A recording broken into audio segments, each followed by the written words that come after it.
భద్రాద్రి కొత్తగూడెం వెళ్దాం. అక్కడ మా ప్రతినిధి శ్రీనివాస్ మనకు అందుబాటులో ఉన్నారు. ప్రధానంగా పాల్వంచ బస్టాండ్లో ప్రయాణికులు పాటలు పడుతున్నటువంటి పరిస్థితి కనిపిస్తూ ఉంది. సో అభివృద్ధికి నోచుకున్నటువంటి పరిస్థితి పాల్వంచ బస్టాండ్ పరిస్థితి. ప్రధానంగా పాల్వంచ మీదుగా నిత్యం వందలాది మంది ప్రయాణికులు ప్రయాణం చేస్తూ ఉంటారు.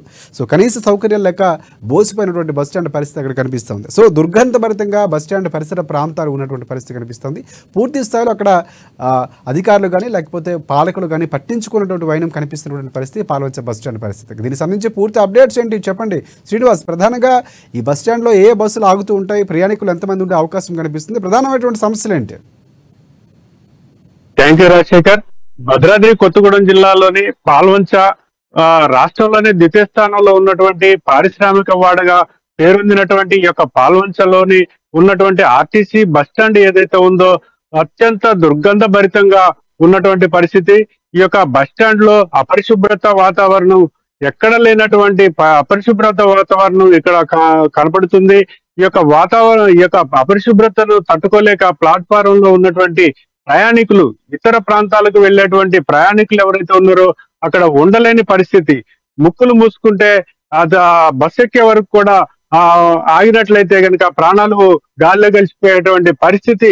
ఇంత దౌర్భాగ్యమైనటువంటి దుర్భర పరిస్థితి ఉన్నప్పటికీ ఈ యొక్క సంబంధిత ఆర్టీసీ అధికారులు ఎవరైతే ఉన్నారో కొత్తగూడెం డిపో పరిధిలో ఉన్నటువంటి యొక్క పాల్వంచ బస్టాండ్ దుస్థితిపై పలుమార్లు ప్రజలు అంటే స్థానిక ప్రజలు కావచ్చు, వచ్చి వెళ్ళేటువంటి ప్రయాణికులు కావచ్చు, ఈ యొక్క డిఎం కి సమాచారం ఇచ్చినప్పటికీ కూడా ఏ విధమైన స్పందన కనిపించకపోవడంతో చెప్పి విసుగు వేసారినటువంటి యొక్క ప్రయాణికులు అట్లానే ఆ దుర్గంధ భరితాన్ని భరిస్తూ ఈ యొక్క బస్టాండ్ కు ఆవరణకు చేరుకొని తమ దూర ప్రాంతాలకు తమ వెళ్లాల్సినటువంటి ప్రయాణాన్ని కొనసాగిస్తున్నటువంటి నేపథ్యం ఉంది.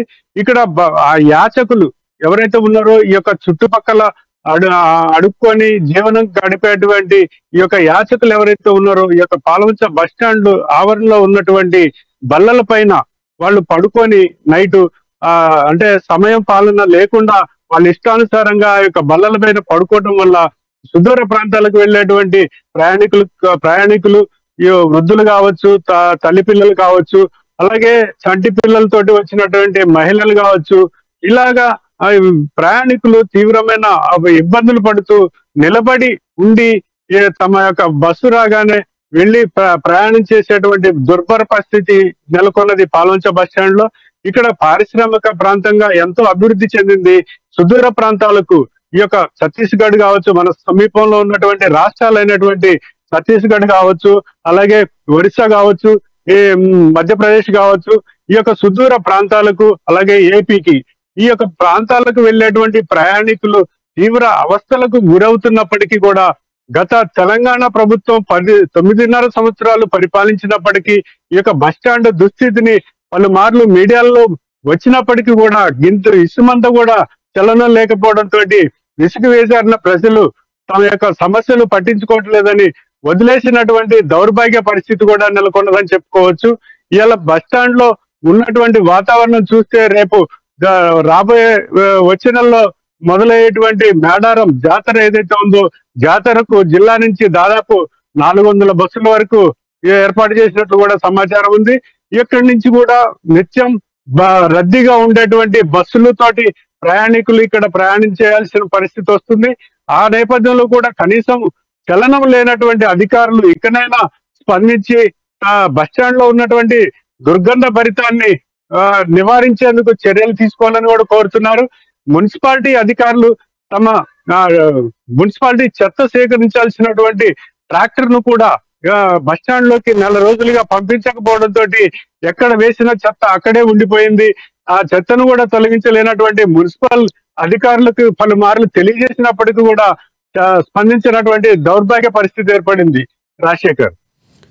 ఎస్ శ్రీనివాస్, ప్రధానంగా చూసుకుంటే అంటే ఈ బస్ స్టాండ్ ఏదైతే ఉందో బస్ స్టాండ్ ఎప్పటి నుంచి ఇలాంటి పరిస్థితి ఉన్నటువంటి పరిస్థితి కనిపిస్తుంది? ఏ ప్రభుత్వంలో నిర్మించారు? అంటే ప్రధానంగా ఎంత అధ్వానంగా తయారవడానికి నిర్లక్ష్యం ప్రధానంగా కారణమవుతున్నటువంటి పరిస్థితి. సో ఫిర్యాదులు ఏమైనా ప్రజల నుంచి కానీ ప్రయాణికుల నుంచి కానీ అధికారులకు కానీ ప్రభుత్వానికి కానీ ఇచ్చినటువంటి పరిస్థితులు ఉన్నాయా? సో కొత్త ప్రభుత్వం దృష్టి సారించే అవకాశాలు ఏమైనా కనిపిస్తున్నాయా?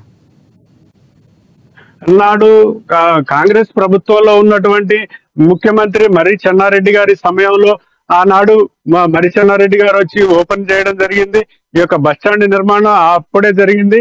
ఈ యొక్క అప్పటి నుంచి కూడా కొంతకాలం వరకు ఎంతో కలకల్లాడి ఎంతో పరిశుభ్రతగా ఉన్నటువంటి ఈ యొక్క పాల్వంచ బస్టాండ్ గత టిఆర్ఎస్ ప్రభుత్వం ఏర్పడిన తర్వాత అంతకు ముందు కూడా ఇదే పరిస్థితి ఉండేది. కొంత మెరుగనిపించినప్పటికీ కూడా టిఆర్ఎస్ పార్టీ అధికారంలోకి వచ్చిన తర్వాత 9.5 సంవత్సరాలు కూడా ఇదే దౌర్భాగ్య పరిస్థితి ఏర్పడింది. కనీసం తాగటానికి నల్లా నీళ్లు కూడా లేనటువంటి పరిస్థితి ఏర్పడింది.